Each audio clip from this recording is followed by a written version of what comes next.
This is just a fictional story of Rajasthan. There is no real incident like this. All the characters are fake.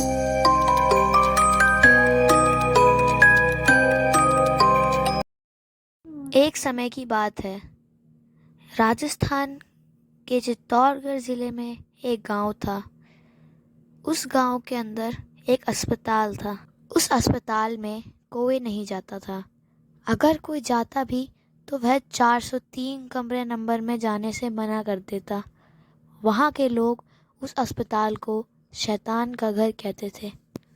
पर किसी को भी नहीं पता था कि उस कमरा नंबर 403 में है क्या। वहाँ पर राहुल नाम का एक लड़का अपने माता पिता के साथ रहता था। उसे यह रहस्य जानना था कि आखिर 403 में क्या। एक दिन वह सीढ़ियों से गिर गया। उसने अपने दोस्तों को ऐसा करने के लिए कहा था। जब उसके माता पिता को यह बात पता चली, अब राहुल को अस्पताल ले जाना होगा। पर राहुल बहुत खुश हुआ क्योंकि उसके गांव में सिर्फ वही अस्पताल था। दूसरा अस्पताल बहुत दूर था।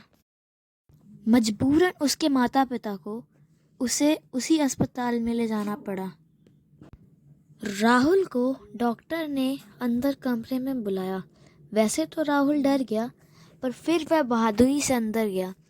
वहाँ पर एक डॉक्टर ने कहा, तुमने यहाँ आकर बहुत बड़ी गलती कर दी। राहुल इशारों में कहता है, मुझे पता है। जब राहुल कमरे के अंदर गया, उसने देखा कि कमरे में बिजली ही नहीं है। और इतने में राहुल और उसके दोस्तों का प्लान पूरा हुआ। राहुल के दोस्तों ने, जब राहुल अपने माता पिता के साथ बैठा हुआ था, उसके दोस्तों ने 403 में जाकर इंजेक्शन के अंदर पानी मिला दिया था। अब राहुल ने कुछ ऐसा देखा, उसके होश उड़ गए। उसने देखा वहाँ पर बहुत सी लाशें थी और डॉक्टर उन लाशों के दिमाग, किडनी, लीवर, गला ये सब निकाल रहे थे।